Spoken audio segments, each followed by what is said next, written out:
8:31 minutos, 7:31 en las Islas Canarias, y es el momento de empezar con nuestra tertulia. Muy buenos días, doña Rebeca Crespo, ¿qué tal está usted? ¿Qué tal? Muy buenos días, encantada de estar aquí como siempre. Bueno, doña Rebeca es una periodista de estas de raza, que se suele decir, así que deduzco que estará usted encantada con la actualidad política. Pues sí, la verdad es que no nos podemos quejar porque tenemos trabajo para rato, ¿eh? Aunque sea julio, ahora se ha vuelto, parece que a activar todo con todo el tema de Estados Unidos y la esperada salida de Joe Biden, que era la decisión correcta, así que no estamos aburridos. No nos podemos quejar. Don Javier Venegas, ¿qué tal está usted? Bien, tampoco me aburro mucho, ¿no? No, a don Javier Venegas, ¿usted le gusta más analizar la política un poco desde las alturas, de una manera más abstracta? Desde el fondo. Desde el fondo, sí. Desde la sala de máquinas, ¿no? Desde la sala de máquinas.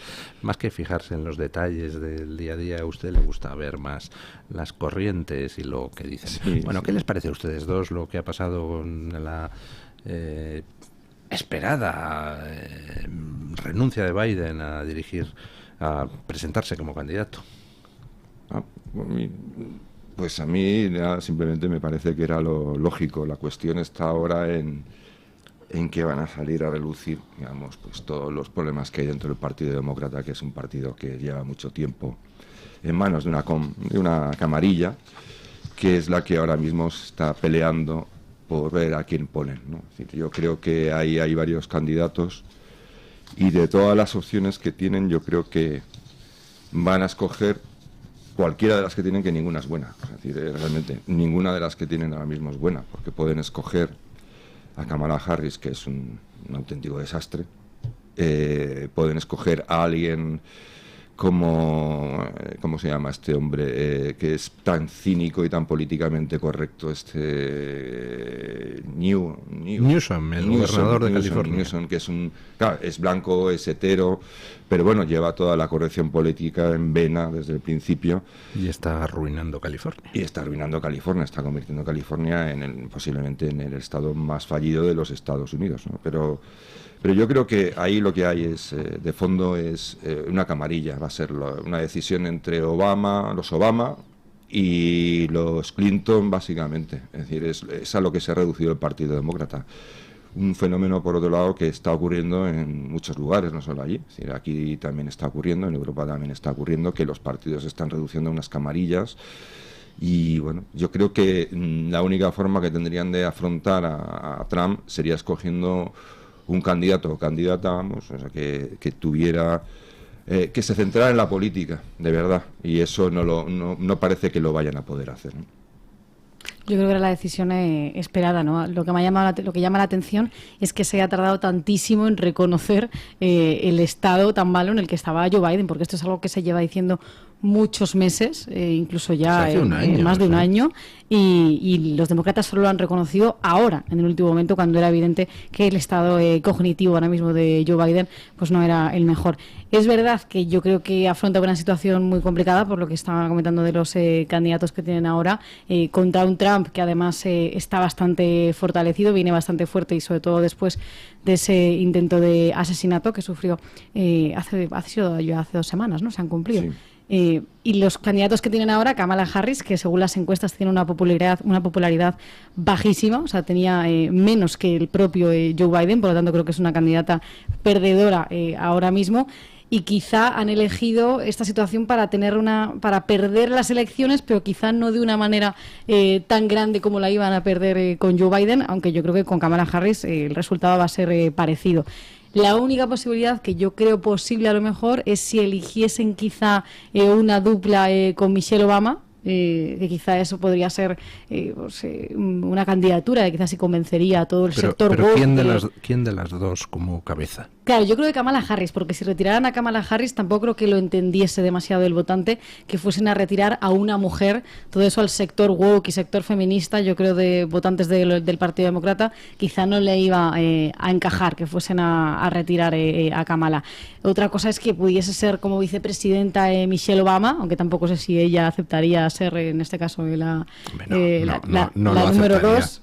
Pero es la única opción, yo creo, de que quizá se activase, ¿no?, ese votante demócrata, que por otro lado sabemos que si hay algo que también que moviliza el voto es el miedo a la ultraderecha, ¿no? Y en este caso ese miedo a Donald Trump. Independientemente, yo creo que lo tienen bastante complicado. Y otra de las situaciones que ahora sale a la luz es que si Joe Biden tampoco está capacitado para ser el candidato demócrata, es evidente que no está capacitado para seguir estos meses como presidente de Estados Unidos, de la primera potencia. Ya han pedido que renuncie. Creo que el presidente de la...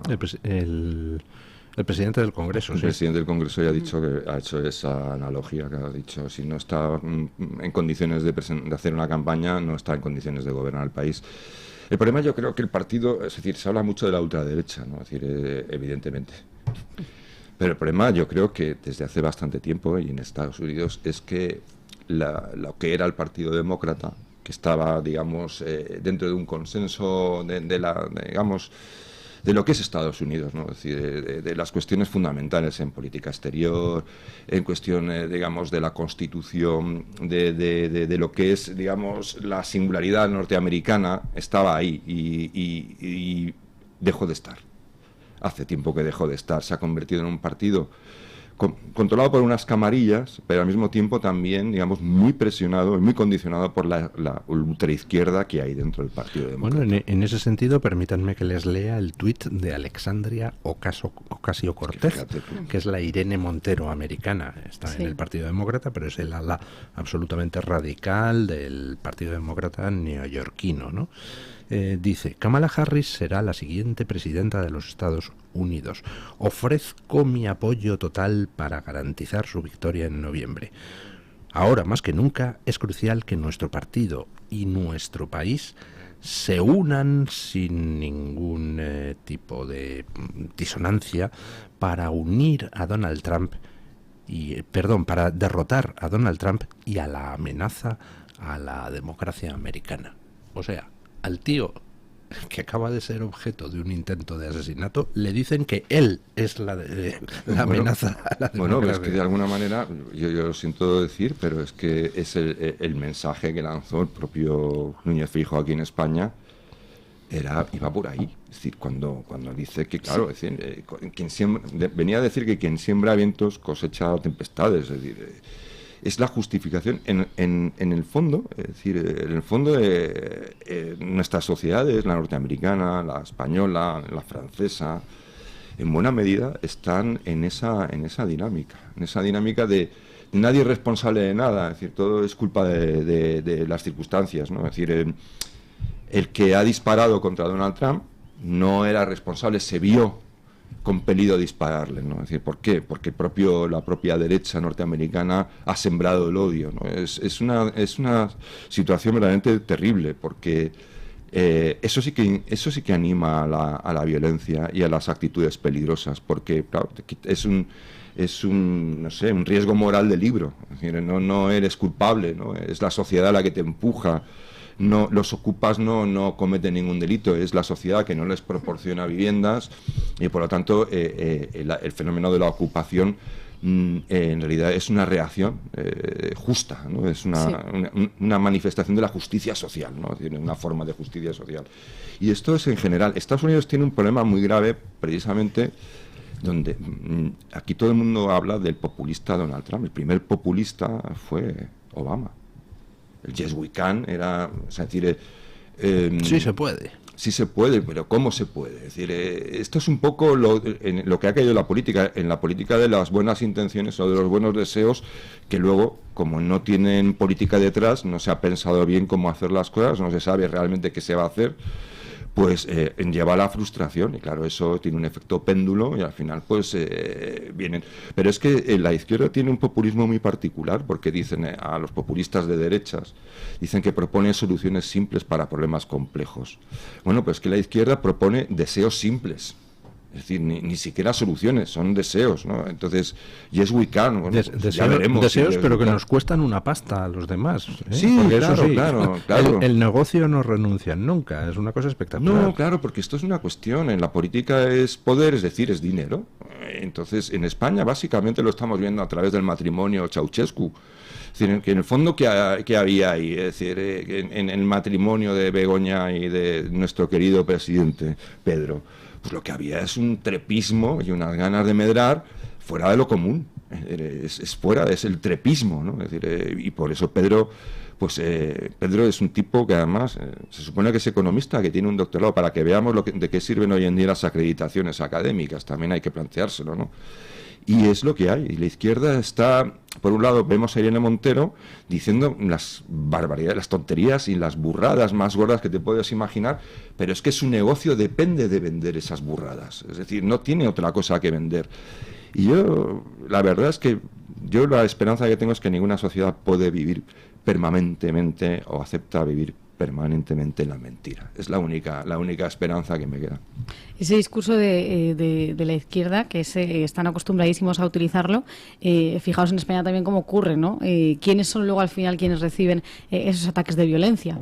Suele ser esa denominada ultraderecha que dicen ellos que es la que fomenta el odio, la que luego es víctima de esos ataques. También vemos que cuando hay protestas en la calle, no solo en España, sino en otros países de Europa, como ha ocurrido en España, es precisamente la ultraizquierda quien la protagoniza. Y es el discurso que parece que a ellos sí que les funciona. Y por cierto, ya que aludías a ese tuit de Alberto Núñez Feijóo, que fue decir que fue bastante vergonzoso en mi opinión, porque fue la condena menos contundente que leímos en redes sociales, menos contundente que la del presidente del gobierno Pedro Sánchez, que esto es difícil, menos contundente que la de Nicolás Maduro, que esto ya sí que me parece absolutamente tremendo, pero bueno, ya sabemos que en este caso, en este sentido, el Partido Popular ha asumido esa estrategia de no colocarse ni con unos ni con otros, aunque en este caso se estaba colocando más del lado de la violencia, ¿no? De los violentos y de los que habían atacado en este caso a Donald Trump.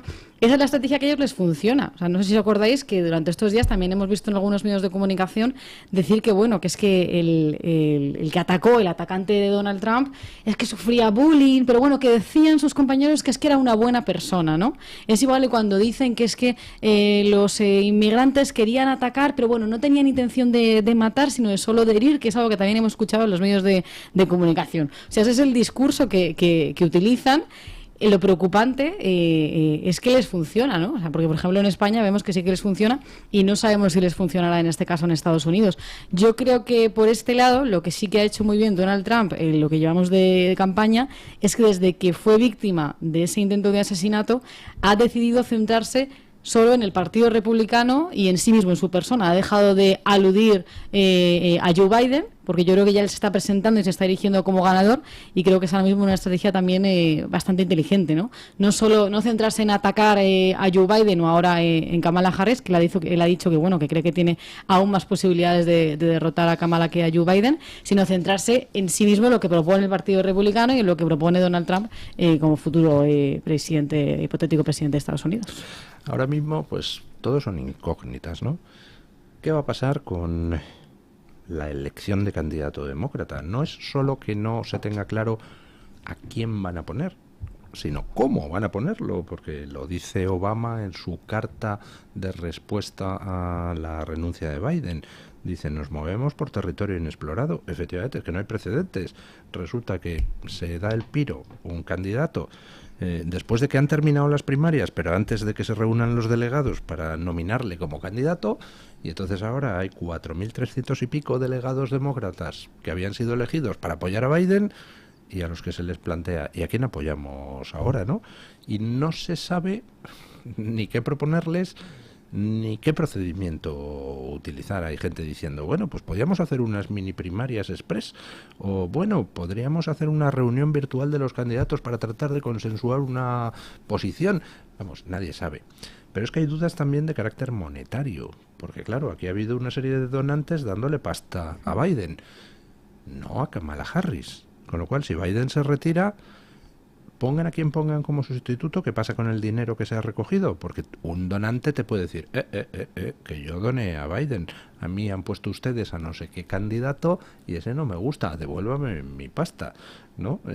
Ahí, ilegalmente, ¿en qué se apoyaría la campaña de Biden para traspasar sus fondos a otro candidato? Es que no hay tampoco un soporte legal muy claro y ya hay gente anunciando posibles querellas por ese lado. También hay gente desde el Partido Republicano anunciando demandas en caso de que ahora se le diga a los compromisarios demócratas que tienen que elegir a otro tío que no ha sido refrendado en primarias. Bueno, un follón, pero monumental. Y luego a eso se añade la pregunta que comentaba antes don Javier Venegas. Vamos a ver, chico, si no estás bien para ser candidato, ¿estás bien para dirigir la nación? Es bastante más importante dirigir la nación que ser candidato, con lo cual, pues oiga, ¿nos podrían decir quién está gobernando en estos momentos Estados Unidos si el candidato está incapacitado? Es un follón impresionante. Bueno, el Partido Demócrata tiene varios mecanismos reflejados, incluso en una situación como esta, dentro de sus propias, creo que de sus propios estatutos o funcionamiento, es que no haya que reunir a los compromisarios, sino que hay una serie de personas que tienen, digamos, que son como la dirección, que en una situación así se reúnen y pueden elegir. Pero eso solo después del 22 de agosto. Sí, o sea, sí. Cuando se cierre la convención demócrata, por ejemplo, una de las posibilidades sería, se reúnen los candidatos, nominan a Biden, a pesar de que haya renunciado, y entonces el 23 de agosto, pues la convención demócrata, perdón, la cúpula del Partido Demócrata, que son 450 tíos, se reúnen entre ellos y dicen, bueno, como el candidato ha renunciado, pues nombramos a fulanito. Y si no hay acuerdo, entonces, de todas formas, a la vista está de por qué no quitaban a Biden. Primero porque supone entrar en una guerra intestina entre familias, entre clanes, y no tenían ningún candidato de consenso. O sea, no tenían a nadie de verdad que supieran que iba a tener un arrastre en todos los compromisarios, digamos, en el partido en su conjunto. El problema del Partido Demócrata, insisto, es que está echado a perder por la extrema izquierda. Es un partido que ha perdido la gran política de vista. No se preocupa, digamos, está todo el día con las cuestiones woke, que marcan una tendencia potentísima. El mejor referente es Newsom, el que podría ser candidato, el gobernador de California, pero es una corriente muy fuerte y no hay valor ni hay interés en las grandes familias demócratas en revertir eso. ¿Por qué? Porque la tragedia de la izquierda en general, el drama de la izquierda en general, y en España y en muchos lugares, es que ya no son, digamos, partidos que arrastren y consigan por sí mismos una mayoría suficiente. Necesitan ganar por lo que se llama por coaliciones de minorías. Entonces, en el momento en que, y lo estamos viendo en España, en el momento que ya no te alcanza y dependes de coaliciones de minorías, en nuestro caso los secesionistas, los otros, los comunistas, los sé qué, al final, ¿quién tiene la sartén por el mango? Es decir, puede ser que tú seas muy inteligente y maniobres muy bien una vez en el poder, pero para conseguir el poder, ¿quién tiene la sartén en el mango? Esas coaliciones de minorías. El Partido Demócrata es rehén de esas coaliciones de minorías. Es decir, da igual que solo sean el 10%, el 15%, el 22%, es indiferente. Son las que marcan la diferencia. El hecho de que tú ganes o no ganes unas elecciones. Y eso tiene una fuerza enorme. Y de ahí salir es muy difícil. Yo creo que se mira mucho a la extrema derecha, se mira mucho a Donald Trump, se mira al populismo de derecha. Yo creo que el problema por donde está descarrilando la democracia desde hace tiempo, se está polarizando, es por la parte, vamos a decirlo, socialdemócrata, que está bajo el control ya de una izquierda completamente enajenada. De hecho, el Partido Socialista Democrático de América, que es una especie de coalición de extrema izquierda, una especie de Podemos de la izquierda, o de Sumar de la izquierda, y al que pertenecen varios de los actuales congresistas demócratas, incluyendo a Alejandra Ocasio-Cortez, pues está muy bien organizadito, ha incrementado muchísimo sus miembros y está tirando del Partido Demócrata hacia la izquierda a una velocidad de vértigo. Y me parece muy significativo el que Alejandra Ocasio-Cortez, es decir, la Irene Montero americana, apoye tan a muerte a Kamala Harris. Y precisamente por eso yo creo que Kamala Harris no va a salir elegida. No, yo creo que es que cuando entramos en esta dinámica, y lo vemos constantemente, cada vez más, es decir, ya no se escogen a los mejores candidatos, eso lo puede decir cualquiera, es de perogrullo, pero la razón es peor todavía. Se escogen precisamente a candidatos que se puedan controlar. Es decir, que tengan muertos en el armario, que tengan cosas que ocultar, que hayan cometido, no sé, que hayan llegado allí de determinada manera. Entonces, ya, si nos damos cuenta, se está escogiendo ese tipo de político. El político chantajeable, el político al que puedas destruir en caso de que no obedezca. Y en los tribunales de justicia también hay esa corriente. Es Es decir, el problema de la democracia es que trae cosas muy buenas. No es en sí de la democracia, es de las sociedades el problema. Es que con el tiempo como tiende a convertirse en una oligarquía. Es decir, al final los que van copando posiciones favorables quieren que esas posiciones sean permanentes. Entonces esto afecta a los partidos. Esto ha afectado mucho a los partidos en Estados Unidos, fundamentalmente al Partido Republicano, pero que era, como se suele decir por aquí, más insolillo, más ingenuo, pero sobre todo al Partido Demócrata. Bueno, ¿cómo están viendo ustedes lo de la investigación por el intento de asesinato de Donald Trump? Cada vez apesta más todo el asunto, ¿no? La verdad que yo me río sin que tenga gracia, pero es verdad que ha sido un fallo de seguridad absolutamente increíble. Primero supimos que media hora antes habían localizado al francotirador en el tejado, luego se ha dicho que 3 horas antes ya se había visto a este señor que estaba en el tejado antes de disparar contra Donald Trump, y esto es impresionante. La verdad es que es difícil no pensar raro, ¿no? O sea, porque ¿cómo es posible que el servicio secreto no se diese cuenta de que esta persona estaba en el tejado, o que si se dio cuenta, como se está diciendo, no hizo absolutamente nada por evitarlo hasta que disparó contra Donald Trump? Sí que es verdad que lo que se ha comentado también dentro de exmiembros del servicio secreto que han trabajado con otros expresidentes es que hay tanto protocolo, ¿no?, entre los diferentes niveles de seguridad en torno a un evento de estas características, que eso hace que sea todo un poco más lento, ¿no? O sea, la comunicación entre diferentes niveles hace que sea todo más lento, pero por lo tanto eso no exime dificulta de la responsabilidad. Oiga, si el protocolo no es adecuado, cambie usted el protocolo. Por supuesto que no, pero por intentar buscar un poco la explicación de qué es lo que puede haber fallado. Pero, por ejemplo, ¿cómo entra dentro del protocolo la noticia que conocíamos hace un par de días de que el tío que intentó matar a Donald Trump había utilizado un dron varias horas antes del acto, del meeting, para sobrevolar la zona, filmarla, preparar su ataque? O sea, se va a celebrar un meeting del expresidente americano y candidato presidencial. Un tío vuela un dron horas antes del atentado por la zona y nadie lo detecta. No me fastidies, o sea, es que es demencial, ¿no? Es una locura, pero es verdad que, aunque es muy difícil no pensar raro o buscar otras teorías, porque es algo tan... es que no tiene sentido, ¿no? O sea, un fallo tan gordo de seguridad en Estados Unidos, o sea, uno de los países que más avanzados tiene este tipo de la seguridad en este tipo de eventos, de mítines políticos. Pero a mí lo que sí me parece una locura total es la gente que dice que esto ha sido un atentado de falsa bandera, orquestado por el propio Donald Trump.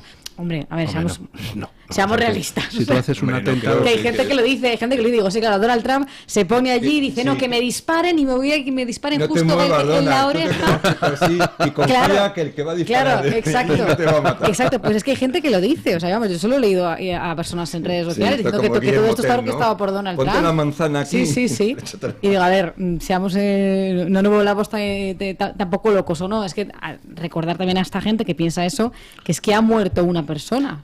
Pero los que dicen esas cosas te dicen a la vez 3 cosas distintas. Primero, que qué lástima que falló el tío, ¿no? Segundo, que en cualquier caso se lo merecía Donald Trump. Y tercero, que además seguro que lo organizó él mismo, ¿no? Y cuarto, que el hombre nunca llegó a la luna, que todo es un montaje. Es decir, este tipo de cosas. Pero yo creo que son los mismos. Pero ahí hay que estar más preocupado todavía, porque yo creo que en general puede haber una cierta desidia interesada, también es cierto, pero en general pensamos que, sobre todo para ciertos discursos de la izquierda, incluso de la derecha, de odio a Estados Unidos y antiamericanismo, pensamos que Estados Unidos es una máquina perfecta, que hace operaciones encubiertas, que domina el mundo con mano firme, pero en realidad Estados Unidos tiene muchos fallos.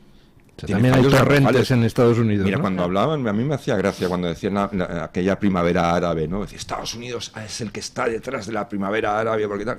Es que, hay un libro de memorias de un periodista que estuvo por ahí, que estuvo informando y obtuvo una información muy valiosa que llega a demostrar que Estados Unidos, el servicio de inteligencia de Estados Unidos, se enteró de la primavera árabe por Twitter. Es decir, no sabía ni lo que estaba pasando. Se les pilló completamente con los pantalones bajados. Me recuerda usted el libro aquel famoso La CIA o el culto del espionaje, que publicaron 2 exmiembros de la CIA y que fue el primer libro censurado en los Estados Unidos. Salió a la calle, pero con párrafos enteros en blanco. La editorial decidió dejar los párrafos con su longitud en blanco. Era la época donde los servicios secretos eran el establishment de la derecha y estos aguerridos exfuncionarios de la CIA que denunciaban las maniobras de la CIA era gente progresista de izquierda y tal. Bueno, como ahora las tornas se han invertido y quien controla la CIA y el FBI son los progres y tal, este libro ha desaparecido de la memoria, ¿no? Pero yo lo tengo en casa, es una maravilla. Y entonces cuentan una historia absolutamente abracadabrante, que es que la CIA pone en marcha, pues dentro de sus campañas de desinformación contra China, pues pone en marcha una radio fuera de las fronteras chinas, pero emitiendo en onda corta hacia China, de un supuesto grupo disidente chino, que en realidad no existía, eran los funcionarios de la CIA, transmitiendo en chino allí. Y entonces llega la noticia a periódicos occidentales. Hay un grupo disidente chino transmitiendo tal. Llega esa noticia al Congreso americano. En el Congreso americano llega a la Comisión de Control de la CIA y el jefe de la CIA se encuentra con que los congresistas americanos le dicen hay que subvencionar a ese grupo disidente chino. Y entonces asignan un presupuesto a la CIA para subvencionar a un grupo disidente chino que en realidad no existía. Era la propia CIA. Sí, no, pero es que hay muchas cosas. Es decir, a veces da más miedo de lo que podríamos pensar que una simple conspiración, porque estamos, digamos, con unos aparatos burocráticos, con una cantidad de recursos, de personas y de poder que a veces fallan lamentablemente, miserablemente. Entonces, claro, es decir, lo que pasa es que eso no se reconoce. Yo creo que incluso prefieren que creamos en las conspiraciones a que descubramos que realmente hay que su poder es menos. Burócratas ahí medidos entre medias de departamentos que compiten entre sí, que se ponen la zancadilla, que dejan de cooperar y se ocultan información en momentos clave, que sus jefes compiten por a ver si tienen despacho más grande que el del otro y más gente a su cargo, más presupuesto. Entonces, o sea, la cantidad de agencias que hay en Estados Unidos ahora mismo relacionadas con cuestiones de acción exterior o de cuestión de espionaje, de seguridad y tal, es que es una auténtica inmensa barbaridad. Bueno, eso trae problemas. Hacemos una pausa publicitaria y nos vamos a hablar de otros problemas. A quien se le está poniendo cara de quizá presuntamente imputado es al presidente Sánchez, a cuenta del caso Begoña. Pausa y vamos con ello.